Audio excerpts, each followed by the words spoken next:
Hello everyone. Today we are going to discuss about agricultural diversification. So far in this chapter we have discussed about the lingering challenges of rural development, that is rural credit as well as agricultural marketing. Today we are going to discuss about the emerging challenges of rural development. Dear students, emerging challenges means the new challenges that are in existence but in their initial phases. In this topic, we will discuss two subtopics. One is the agricultural diversification and second is the organic farming. First, what is agricultural diversification? Agricultural diversification is one of the essential components of economic growth. It is the stage where traditional agriculture is transformed into a dynamic and commercial sector by shifting the traditional agricultural product mix to high standard products that has a high potential in stimulating production rate. Here the agriculture diversification is supported by a change in technology or consumers demand, trade or government policy, and by transportation, irrigation and other infrastructures development. So what is agriculture diversification? You must keep in mind this is the shifting of this is the shifting of crop pattern from low yield area to high yield area. In this topic, you must keep in your mind that the agricultural diversification is supported by means these are the factors on which agriculture on which agricultural diversification depends, that is change in technology, consumer change in consumer demand, trade or government policy, transportation, irrigation, and other infrastructural development. So, these are the factors on which the agricultural diversification depends. Now, types of diversification. There are two types of diversification. One is diversification of crop production, one is diversification of crop production, and second is diversification of productive activities. First, it involves shift from single cropping system to multi-cropping system. Single cropping system to multi-cropping system according to the climate, according to the available of water supply in that area. Now, diversification of production activities, it involves shift of workforce from agriculture sector to other related and non-agricultural sector. We will discuss these two one by one. First, two aspects of diversification. The very first, the change in the cropping pattern. Second, the transformation of the manpower from agriculture work to other associated activities like poultry, livestock, fisheries, etc., and also non agriculture sector. For rural people, diversification or focusing on an associate activity is important as it gives them an opportunity to earn extra income and overcome poverty.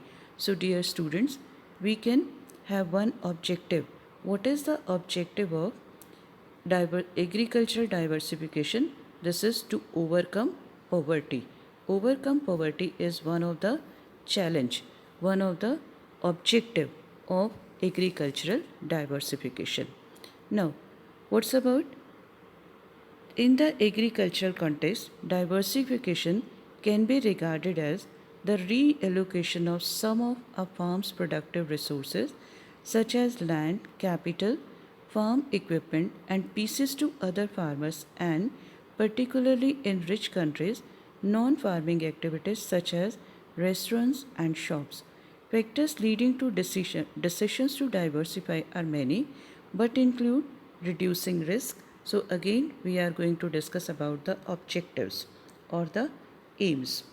These are the aims: reducing risk, responding to changing consumer demand or changing government policy, responding to external shocks, and more recently as consequence of climate change. So these are the aims.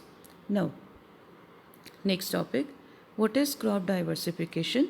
Producing a variety of crops in a farm is known as crop diversification. There are two types of diversification. One is the horizontal diversification and second is the vertical diversification. First, we will discuss about horizontal diversification. The primary approach to crop diversification used in production agriculture. In this approach, diversification normally takes place through crop intensification, which means adding new high value crops to existing cropping system as a way of improving the overall productivity of a particular farm or a region's farming economy as a whole. Means new high value crops means single cropping to multiple cropping, that is low yield area to high yield area. So adding of new high value crops.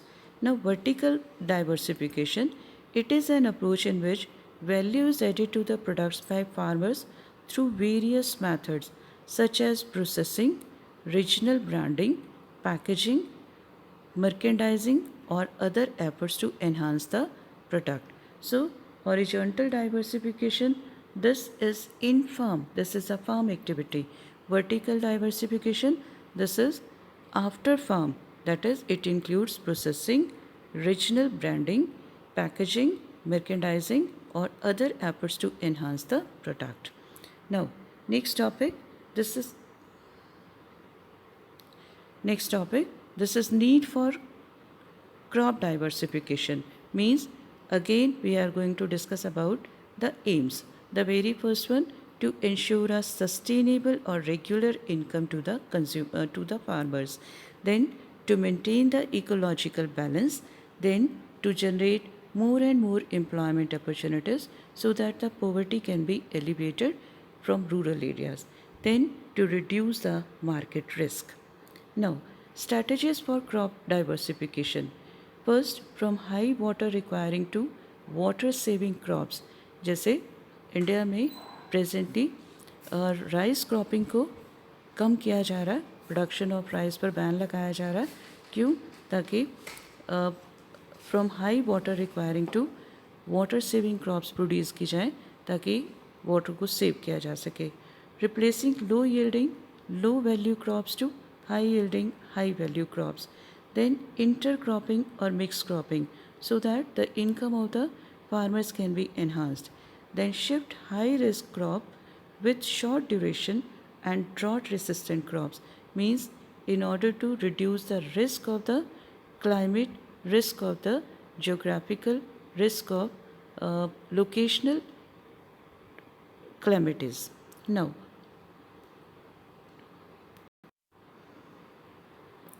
next topic, this is about the benefits of diversification. The very first, this is reduce risk from agriculture sector, then additional employment opportunities, higher and regular level of income helps in overcoming poverty. So dear students, the benefits and the aims and the objectives of diversification are similar to each other. Now, reasons for diversification of agricultural activities.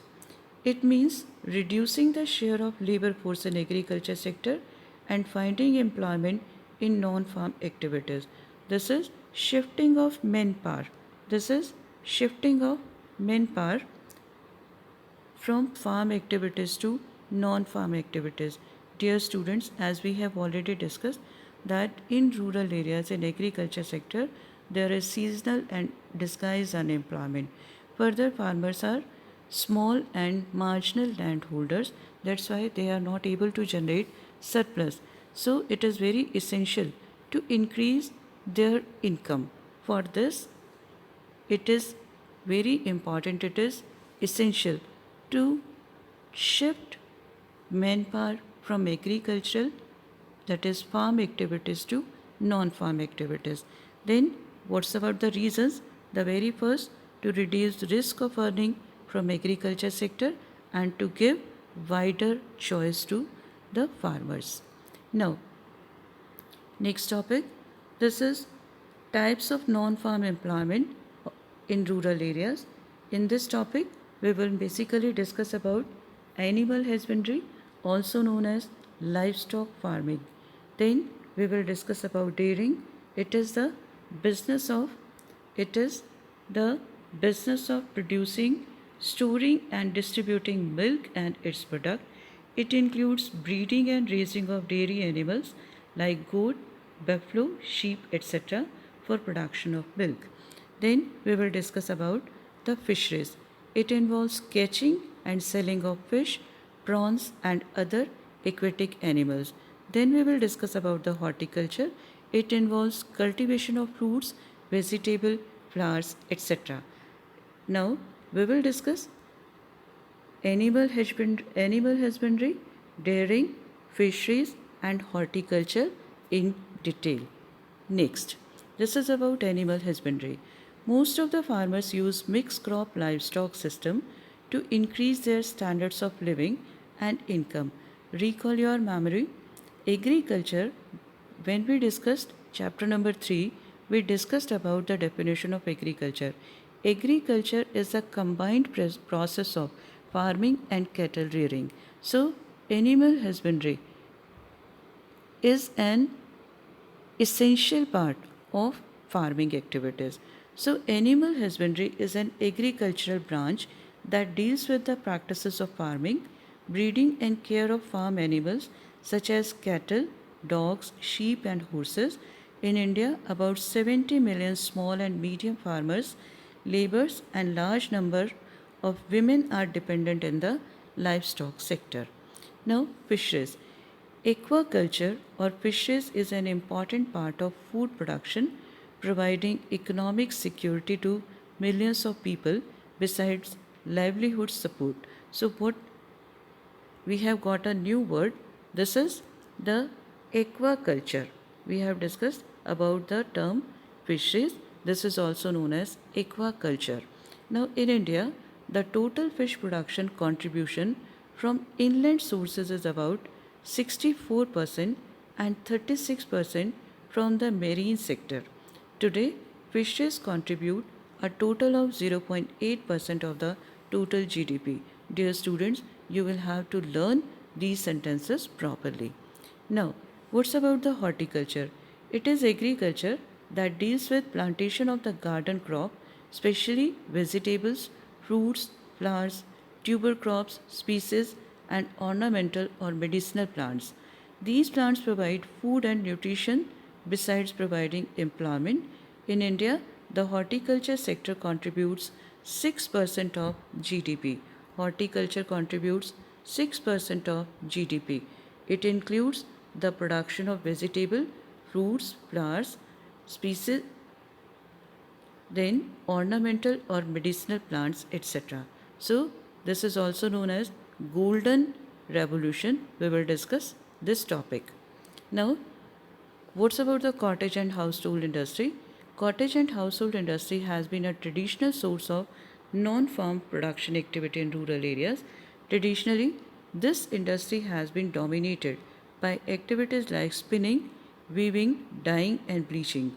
During the recent past, some new household activities like soap manufacturing, doll making, mushroom cultivation, beekeeping, etc., have emerged as alternative sources of income generation. We have already discussed the importance of small scale cottage and household industries in chapter number 4 in Indian context. We have already discussed that these industries can be started with less investment, and cottage and household industries are basically include the manpower, that is the family members as the workers. So this is very important to generate extra income sources for rural people. Now we will discuss about Tanva. This is very important topic. This is a very good example of self-help groups. Tamil Nadu Women in Agriculture, popularly known as Tanva, is a project initiated in Tamil Nadu to train women in latest agricultural techniques. It induces women to actively participate in raising agricultural productivity and family income. At a farm, women's group in Tiruchirappalli, run by trained women, are successfully making and selling vermicompost. You must learn this is vermicompost and earning money from this venture. Many other farm women's group are creating savings in their group by functioning like mini banks through a microcredit system. So self-help groups are also known as micro saving programs. So what these women are doing, these are working as mini banks through a microcredit system. With the accumulated savings, they promote small scale household activities like mushroom cultivation, soap manufacturing, doll making, or other activities. So this is all about Tanwa. This is very important topic. Now we will discuss about information technology. Again a very important topic. Information technology plays a very significant role in achieving sustainable development and food security. IT enables to provide and store data related to the past and future conditions, providing inputs for policy decision and for adopting various corrective measures. For example, with the help of IT, weather conditions can be forecast. If, for example, there is a probability of there is a probability of crop failure, then preventive measures can be taken to avoid or mitigate the impact of food insecurity. Now, it is very important to know that in India, working population in India is quite large. That is, more than 50% of India's population is youth generation. That is, within the age group of 15 to 50 years.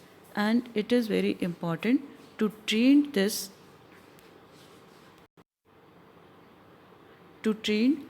youth.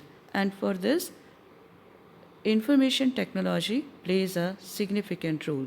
Dear students, बच्चों को या गांव में जब लोगों को rural areas में IT trend कर दिया जाता है, इंफॉर्मेशन एंड कम्युनिकेशन आईसीटी में जब उनको ट्रेंड कर दिया जाता है, तो वो बहुत बेटर अपॉर्चुनिटीज़ अपने लिए जनरेट कर पाते हैं. और यही हम चाह रहे थे. यहाँ पर आपको एक सेंटेंस नज़र आएगा, मैं उसको अंडरलाइन कर रही हूँ. Now days the farmers can consult किसान call centers and various websites providing valuable information regarding measures to improve farm productivity and quality of farm inputs, seeds, fertilizers, etc. IT sector also generate employment opportunities in the backward areas by developing info kiosks. Kiosk का मतलब होता है एक centre, एक hub. info kiosk in the rural areas. So in the rural areas, thus it can be said that IT plays a vital role in assuring food security and sustainable development in India. Dear students, it is very important topic. So you must learn this topic properly because it is very much important in Indian context, having a large working population and a large number of unemployed army. That's why it is very important to develop information and communication technology in India, especially in rural areas. Then this is about the Golden Revolution. Golden Revolution was implemented in the in between the duration of 1991 to 2003, and its main focus is horticulture, that is the production of vegetables, fruits, flowers, herbs, etc. Now, its main aim to provide a sustainable livelihood option to many families. India stands on first position in producing mangoes, bananas, coconut, cashew nut, etc., and second position in world ranking in producing fruits and vegetables. So, Golden Revolution is quite successful in India. Now, next topic, this is the second emerging challenge. This is about the organic farming. Organic farming works in harmony with nature rather than against it. This involves using techniques to achieve good crop yields without harming the natural environment or the people who live and work in it. Organic farming, in short, is a way to achieve sustainable development, that is a way to protect our environment. It discards the use of chemicals in agriculture sector and assures the use of and assures the use of manure and biopesticides, etc. Now, what does it include? It involves use of biological materials, avoiding synthetic substances, and maintaining ecological balance, thereby minimizing pollution and wastage. Again, it's very important to understand this is biological material, then minimizing pollution and wastage. It includes processes like crop rotation, green manure, organic waste management, biological pest control, etc. So it discards the use of chemicals at all. Then aims of organic farming, also known as the benefits of organic farming, to maintain the long-term fertility of the soil, to reduce the input cost because chemical inputs are very costly. That's why if uh, instead of chemical fertilizers, manure or bio pest etc. are used, then there will be reduction in cost of farming. To effectively utilize the natural resources, because the one of the most important aim of organic farming is to protect, is to reduce the excessive use of natural resources, especially land. Next, to avoid all forms of pollution caused by agricultural techniques. Then, to provide a quality food stuff. Dear students, अगर आपको थोड़ा सा भी information हो तो ज़्यादा chemicals use करने की वजह से आजकल बहुत सारी डिजीज़ जो है बड़ी तेज़ी से फैलती जा रही हैं. हमारी कंट्री में कुछ एरियाज़ ऐसे हैं जो कैंसर बेल्ट की फॉर्म में डेवलप हो रही हैं. The main